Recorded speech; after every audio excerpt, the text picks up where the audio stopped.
New Black Wall Street. Do it right, build wealth, live life, economic empowerment, real tips, insight on the new Black Wall Street. It's on the new Black Wall Street. It's your host.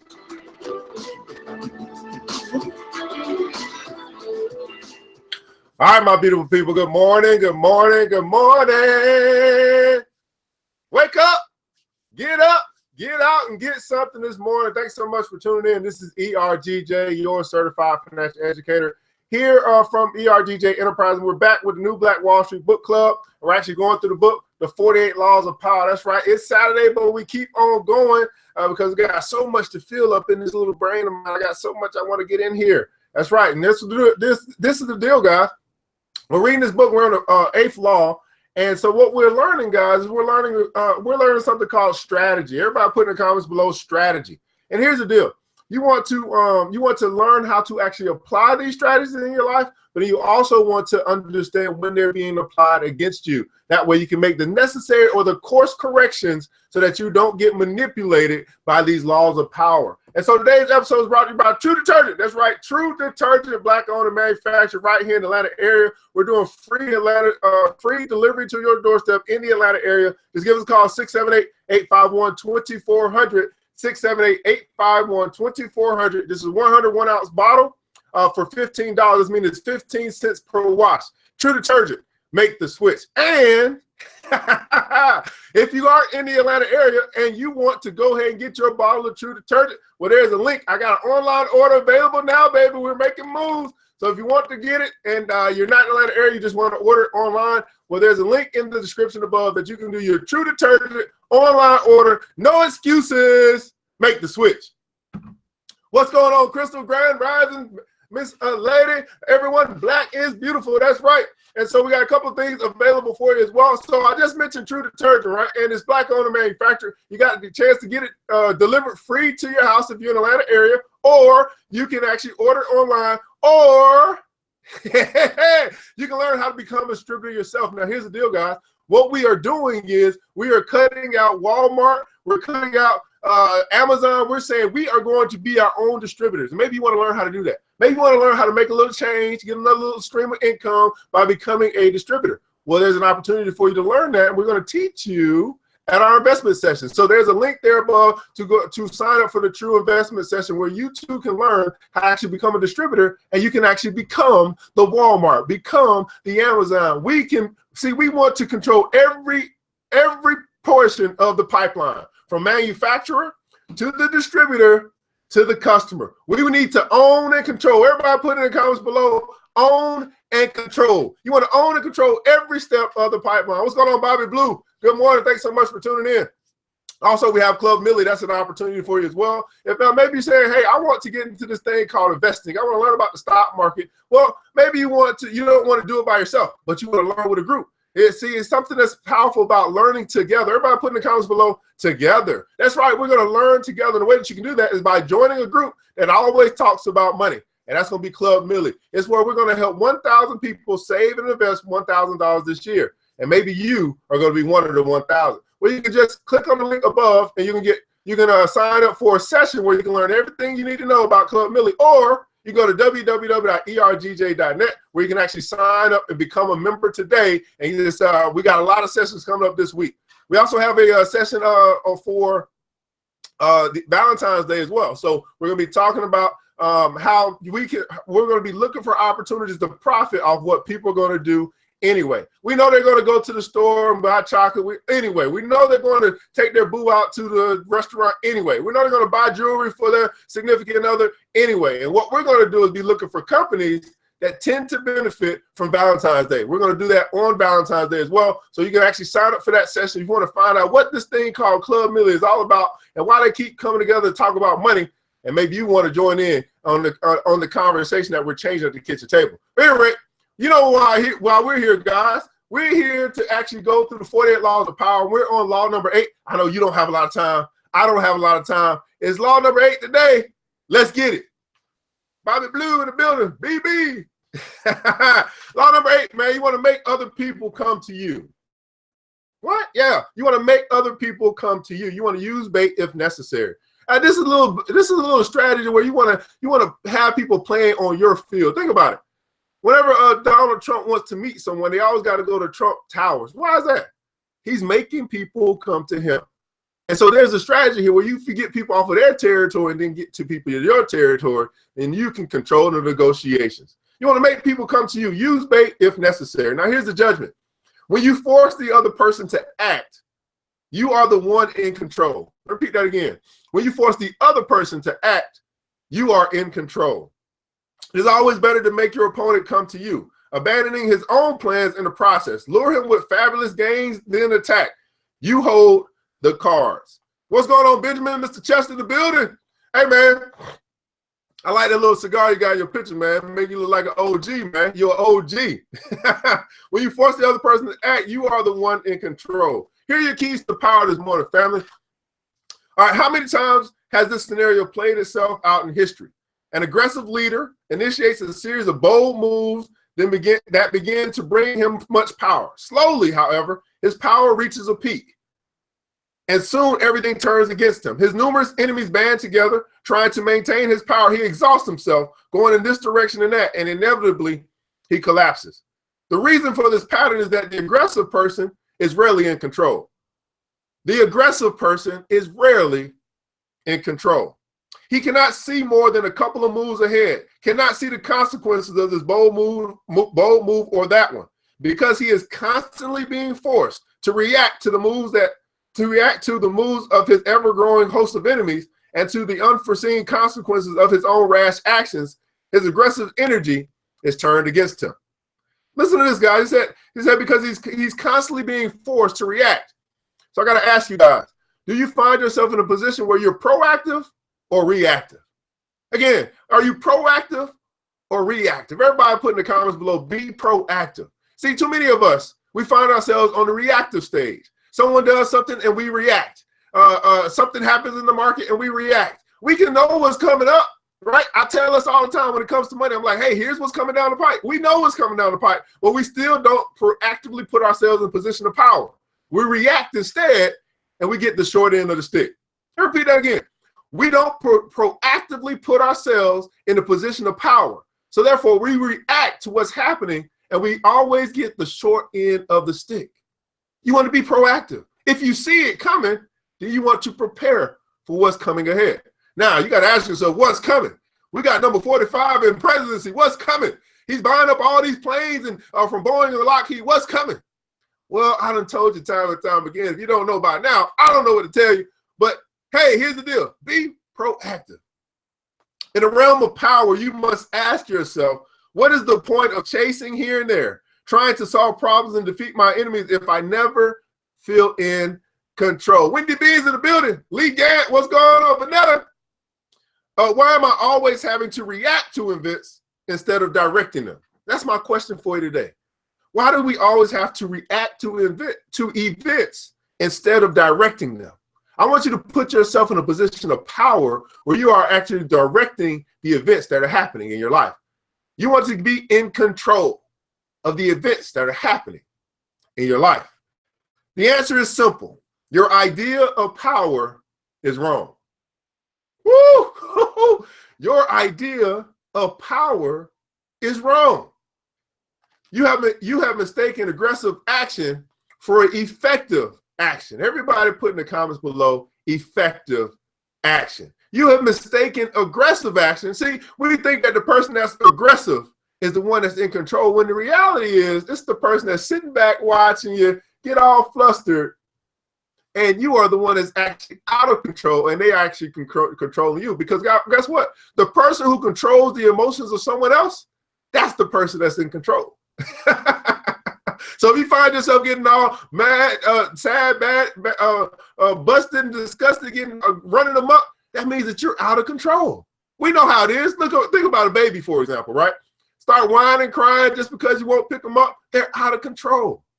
You see what I'm saying? So are you acting as a child and cannot control your very own emotions and find yourself being manipulated by someone else because you always find yourself out of control?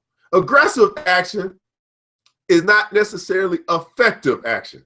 And most often, the most effective action is to stay back, keep calm, and let others be frustrated by the traps you laid for them. Playing for long-term power rather than quick victory. Are you a person that says, I want to win every battle? Or are you a person that says, I want to win the war? Let me ask you that again. Are you a person that wants to win every battle? Or are you a person that wants to win the war? Woo! You better recognize. Now remember, the essence of power is the ability to keep the initiative, to get others to react to your moves, to keep your opponent and those around you on the defensive. When you make other people come to you, you suddenly become the one controlling the situation. And the one who has control has power. The one who has control has power. Let's go ahead and write that down as well. The one who has control has power. So think about the situations that you've been in. Maybe it's the situation that you're in right now. You got to ask yourself, am I in control or am I being controlled? Am I the one that's controlling the situation? Am I the one that's in control of my emotions, or am I being controlled? The one who has control has the power. The one who has control dictates the negotiation. The one who has control has what I love to call leverage. Are you in control or are you being controlled? And this goes for every situation, right? Because there's what we call a relationship. So it's someone is controlling that, and someone is being controlled on different scales, right? You might be in control as it relates to, I don't know, the bedroom, but then the other person might be in control as it relates to the finances, or another person, you know, it just depends. But you need to know, are you in control or are you being controlled? And the two things must happen to place you in a position. In this position, you yourself must learn to master your emotions. Master your emotions. And never be influenced by anger. Meanwhile, however, you must play on people's natural tendency to react angrily when pushed and baited. In the long run, the ability to make others come to you is a weapon far more powerful than any tool of aggression. Study how Talleyrand, the master of the art, performed this delicate trick. First, he overcame the urge to try and convince his fellow statesmen that they needed to banish Napoleon far away. It is only natural to want to persuade people by pleading your case, imposing your will with words. But this often turns against you. Few of Talleyrand's contemporaries believed Napoleon was still a threat, so that if he had spent a lot of energy trying to convince them. Here's the deal, guys. We got to get far beyond trying to convince other people, right? Like, I'm not going to spend a whole bunch of time trying to convince people about Club Millie. No, I'm not. They're going to, you know what I'm saying? If they jump on, they're in. But if they don't, they're going to watch. And when they watch, they're going to learn. They're going to be like, what happened? I'm not going to spend a whole bunch of time trying to convince people to do what they know that they should do. I'm just not going to do it. Like, here's the deal. We are already at 70 members, and we wanted to get to 100 by the end of February. So the proof is in the pudding. So there's no need for me to try to convince someone to do better for their life. They just have to want it. And then they have to be able to see opportunity. So, we're not going to spend a whole bunch of time trying to convince somebody because we got work to do. Most important, then he would only have made himself look foolish. Instead, he held his tongue and his emotions in check. Most important of all, he laid Napoleon a sweet, irresistible trap. He knew the man's weakness, his impetuosity. Woo! Let me put that word. That's a vocabulary word today, right now. Impetuosity. Can somebody look that up for us? I know it. Yeah, oh my goodness, impetuosity. Man, we are. What the heck? Impetuosity. Oh yeah, we are learning some vocabulary today. Somebody look that up for us. Impetuosity. Woo! He knew the man's weakness, his impetuosity, his need for glory, and the love of the masses, and he played all this to perfection. When Napoleon went for the bait, there was no danger that he might succeed or turn the tables on Talleyrand, who better than anyone knew France's depleted state. And even had Napoleon been able to overcome these difficulties, the likelihood of his success would have been greater were he able to choose his time and place of action. By setting the proper trap, Talleyrand took the time and place into his own hands. All of us have so much energy, and there is a moment when our energies are at their peak. When you make the other person come to you, he wears himself out, wasting his energy on the trip. In the year 1905, Russia and Japan were at war. The Japanese had only recently begun to modernize their warships, so the Russians had a strong navy. But by spreading false information, the Japanese Marshal Togo Hihachiro baited the Russians into leaving their docks in the Baltic Sea, making them believe they could wipe out the Japanese fleet in one swift attack. The Russian fleet could not reach Japan by the quickest route through the Strait of Gibraltar and then the Suez Canal into the Indian Ocean because they were controlled by the British and Japan had allied Great Britain. They had to go around the Cape of Good Hope at the southern tip of Africa, adding more than 6,000 miles to the voyage. Once the fleet passed the Cape, the Japanese spread another false story. They were sailing to launch a counterattack. So the Russians made the entire journey to Japan on combat alert. By the time they arrived, their seamen were tense, exhausted, and overworked, while the Japanese had been waiting at their ease. Despite odds of their lack of experience in the modern naval warfare, the Japanese crushed the Russians. One added benefit of making the opponent come to you, as the Japanese discovered with the Russians, is that it forces him to operate in your territory. One of the benefits is that you get some people to operate in your territory. Think about the advantage that you have when people are operating in your house, on your field, on your terms. This is the advantage of getting people to come to you, come to your house, come play on my field. And then you put yourself in a position that you actually have an advantage. It's called, everybody put in the comments below, home field advantage. Get people to come to you. So Chris said that impetuosity is acting or done without thought or carelessness or care. So you're just blindly acting. Home field advantage. Man, when you get people on your home turf, you got the advantage. And everybody knows that in sports, right? You know, typically the home team wins because they got home field advantage. Being on hostile ground will make him nervous and often will rush his actions and make mistakes. For negotiations or meetings, it is always wise to lure others into your territory or the territory of your choice. You have your bearings while they see nothing familiar and are subtly placed on the defensive. Manipulation is the dangerous game, though. Once someone suspects he is being manipulated, it becomes harder and harder to control him. But when you make your opponent come to you, you create the illusion that he is controlling the situation. You create the illusion that he is controlling the situation. He does not feel the strings that pull him, just as Napoleon imagined that he himself was the master of his daring escape and the return to power. Everything depends on the sweetness of your bait. Everything depends on the sweetness of your bait. So think about going fishing.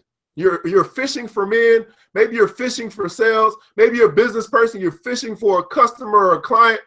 Everything depends on the sweetness of your bait. If your trap is attractive enough, if your sales pitch is attractive enough, if your commercial is attractive enough, if your ad is attractive enough, you see how we're making this law work for us? Is if it's attractive enough, the surface of your enemy's emotions and desires will blind them to reality. The greedier they become, the more they can be led around. The great 19th century robber Baron Daniel Drew was a master at playing the stock market. When he wanted a particular stock to be bought or sold, driving prices up or down, he rarely resorted to the direct approach. One of his tricks was to hurry through an exclusive club near Wall Street, obviously on his way to the stock exchange, and pull out his customary red bandana to wipe his perspiring brow. A slip of paper would fall from him. A slip of paper would fall from his bandana that he would pretend not to notice. The club members were always trying to foresee Drew's moves, and they would pounce on the paper, which invariably seemed to contain an inside tip on the stock. Word was spread, and members would buy or sell the stock in droves, playing perfectly into Drew's hands. If you can get other people to dig their own graves, why sweat yourself? Pickpockets work this to perfection. The key to picking a pocket is knowing which pocket contains the wallet. Let me say that again. Hey, this is pretty cool. The key to picking a pocket is to know which pocket contains the wallet. Now I got to ask you this, guys. For those that are in business, for those that are looking to increase their revenue, increase their profits, sell more stuff. Everybody put in the comments below, sell more stuff. If you're looking to sell more stuff, then you need to know what pocket that the wallet is in. You need to know who makes the decisions in the house for what you are trying to pursue. Is it the wife or is it the husband? Who controls the wallet? Who is the decision maker when it comes to money? That's the person that you need to be talking to. If you're trying to establish a partnership, maybe you're a nonprofit and you're trying to get through the gatekeepers of this corporation, you need to find out who is the one that makes the financial decisions. You don't need to talk to the secretary. You need to be talking to the person who makes the decisions. You got to work your way to the person who makes those decisions, so you can find out who is the person or where is that, which pocket actually has the wallet. All right, experienced pickpockets often ply their trade in train stations and other places where there's a clearly marked sign reading "Beware of pickpocket." Passers-by seeing the sign invariably feel for their wallet to make sure it is still there. For the watching pickpockets, this is like a shooting fish in a barrel. Pickpockets have even been known to place their own "Beware of pickpocket" sign to ensure their success. When you're making people come to you, it is sometimes better to let them know you are forcing their hand. You give up deception for overt manipulation. The psychological ramifications are profound. The person who makes others come to him appears powerful and demands respect. Filippo Brunelleschi, the great Renaissance artist and architect, was a great practitioner of the art of making others come to him as a sign of his power. On one occasion, he had been engaged to repair the dome of the Santa Maria del Fiore Cathedral in Florence. The commission was important and prestigious, but when the city officials hired a second man, Lorenzo Ghiberti, to work with Brunelleschi, the great artist brooded in secret. He knew that Ghiberti had gotten the job through his connections, and that he would do none of the work and get half the credit. At a critical moment of the construction, Brunelleschi suddenly developed a mysterious illness. He had to stop work, but pointed out to city officials that they had hired Ghiberti, who should have been able to continue to work on his own. Soon it became clear that Ghiberti was useless, and the officials came begging to Brunelleschi. He ignored them, insisting that Ghiberti should finish the project until finally they realized the problem and they fired Ghiberti. By some miracle, Brunelleschi recovered within days. He did not have to throw a tantrum or to make a fool of himself. He simply practiced the art of making others come to him. If on one occasion you make it a point of dignity that others must come to you and you succeed, they will continue to do so even after you stop trying. So here's the law of today, guys. The law number 8 is you want to make other people come to you, and you want to use bait if necessary. And here is the image. Here's how this thing actually looks. It's the image of a honeyed bear trap. So imagine a bear trap that's got honey on it. The bear hunter does not chase his prey. A bear that knows it is hunted is nearly impossible to catch and is ferocious if cornered. Instead, the hunter lays traps baited with honey. He does not exhaust himself and risk his life in pursuit. He just baits and then waits. Everybody put in the comments below, bait, then wait. Now, what we're saying here, guys, is that I understand that this is a controversial book, but what we're doing is we're learning strategy. And so what we're doing is we're saying, hey, I want to learn some simple strategies that I can employ to put me in a position of power, whether that is in your negotiations, whether that is in business, whether that is in sales, marketing, whether that is wherever that is. But even if you don't apply these to your life, you want to know when they're being applied upon you, because these are the strategies of the powerful. These are the strategies of the wealthy. And we see it often and all the time.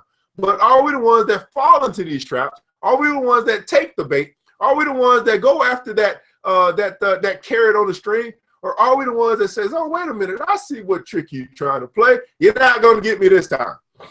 Now, here's your authority. Good warriors make others come to them and do not go to others. This is the principle of emptiness and fullness of others and self. When you induce opponents to come to you, then their force is always empty. As long as you do not go to them, your force is always full. Attacking emptiness with fullness is like throwing stones on eggs. So are you full or are you empty? Have you put yourself in a position that you can get others to come to you? And that is law number 8 in the 48 laws of power, guys. And that is just what it is. We are saying that we now have the power as we go through and learn these strategies, these laws, these rules of the wealthy or the rich and the powerful. Well, here's the deal, guys. Today's episode is brought to you by True Detergent. That's right, True Detergent. Back on the manufacturer right here in the Atlanta area. We're doing free delivery to your doorstep in the Atlanta area. Give us a call at 678-851-2400. 101-ounce bottle of True for $15. That's 15 cents per wash. Go ahead and get your True, make the switch. But then also, if you're outside the Atlanta area, we now have ability for you to go ahead and order online. There's a link up in the description above where you can actually click on that link and order your bottle of True today. And here's the deal, guys. True Detergent, support your own. Make the switch. Just make the switch. But then also, maybe you're saying, hey, I like that True Detergent. I like what ERGJ is doing. I want to go ahead and learn how to become a distributor myself. I want to go ahead and become the Amazon or the Walmart for this great product. Well, hey, you can go be a person that can go you can go be a person that has direct connection to the manufacturer, and you can actually become the middleman where you actually would normally go. And that way you can actually capture and control, you can capture profit, and you can actually own and control the pipeline. Well, you can find out how to do that by coming to our True Investment session, where I'm going to break down how you too can have a direct connection to the manufacturer. And that's going to be up in the comments above. Now, maybe you're saying, hey, I want to start to join this group of wonderful, awesome people who are talking about money, talking about making money, talking about putting themselves in a position of power. Well, that's going to be Club Millie. This year, Club Millie is opening its doors, and we're going to help 1,000 people save and invest $1,000. Now, how are we going to do that? Well, you want to find out more information about that, then you want to go ahead and sign up for that session as well. That session is free for you to learn all you need to know about what Club Millie is doing to change the world within. But then you could be saying, hey, I want to go ahead and join Club Millie. I like what ERGJ is talking about. I like this group. We got some people in our chat that's part of Club Millie. If you're part of Club Millie, go ahead and put in the comments below Club Millie. Then all it takes is a $20 decision a day. And what I tell people is this. If you can't make a $20 decision, then you are ill prepared to make a $20,000 decision. See, here's what happens, guys. When you collectively come together with not only just your money, but with your energy and your thought. I like to call it group economics and collective thought. Then that's power. Because now when we see an opportunity, we're no longer going to be in a position where we say we don't have the money. No. We can band our money together, and we do have the money to actually capitalize on this opportunity. But if we got people who can't make a decision on $20, then we don't need those people around us when we need to make a $20,000 decision or a $2 million decision. You see what I'm saying? So that's an opportunity that you have as well. And you can actually join Club Millie by going to www.ergj.net and go ahead and make your decision today to change the rest of your financial life. And you're going to do that by working with other people. Everybody say together, you're going to work together to build wealth. That's it. Working together to build wealth. And here's what I know. We may say that the top 5 or the top 1% own and control all of the wealth. But the one thing that the wealthy are scared of, they're scared of the little people coming together. Because when we come together, we outnumber them, and then we actually can take over. That's what I'm talking about. It's the takeover, baby. Club Millie is the takeover. We got the plan. We got the people. We only going to take 1,000 of you to go on and join with us, so you can do that as well. And then if you want to find out some of the things that we do, we actually have an investment session coming up on Tuesday. It's the Valentine's investment session. That's for you to actually come and get a taste of some of the things that we talk about and how we actually find opportunities within the market. Find ways to make our money work for us. And one of the ways that you can do that is you can profit off what people are going to do anyway. I got sick and tired of telling people, stop going to buy your Jordans, but buy some stock. So I said, hey, instead of telling them to stop buying Jordans, I'm going to profit on what they're going to do anyway. I'm going to get me some Nike stock. I got sick and tired of telling people, stop going and sitting in those lines to get those new upgraded iPhones. They're going to do it anyway. So I decided I was going to profit off what they were going to do anyway. You want to go buy that Apple phone? I'm going to buy Apple stock. And you're going to have a phone to use? I'm going to have Apple cutting me a check. So what we're going to do is we're going to look in Valentine's Day and say, well, which companies are going to benefit the most that can actually pay us a check for what people are going to do anyway. People are going to buy chocolate anyway. People are going to take their boo out to a restaurant anyway. People are going to buy jewelry for their boo thing anyway. But how many of you are going to have your boo thing or your sweetheart buy you a stock for Valentine's Day? Now, that shows some true love. That shows some long-term love right there. But what we're going to do is we're going to look and see how we can profit on what people are going to do anyway. No sense fighting it, but capitalize off of it. That's what we're going to do, guys. At any rate, this is ERGJ. I've left a lot of opportunity for you to join on the ride, to get on the boat, to join the Underground Financial Railroad. And here's the deal, guys. This locomotive is not stopping. It's going full speed ahead. This is ERGJ from ERGJ Enterprise. Thanks so much for tuning in on the New Black Wall Street Book Club, the 48 Laws of Power. Remember this, guys. You've got the power. It takes a village, but it starts with us. Let's build as we climb together. The New Black Wall Street. Thanks you for joining the show. We gave a lot of great tips, but it's time to go. Take the knowledge we shared, hope you use it and grow. We'll see you all there at the next episode of The new Black Wall Street. The new Black Wall Street.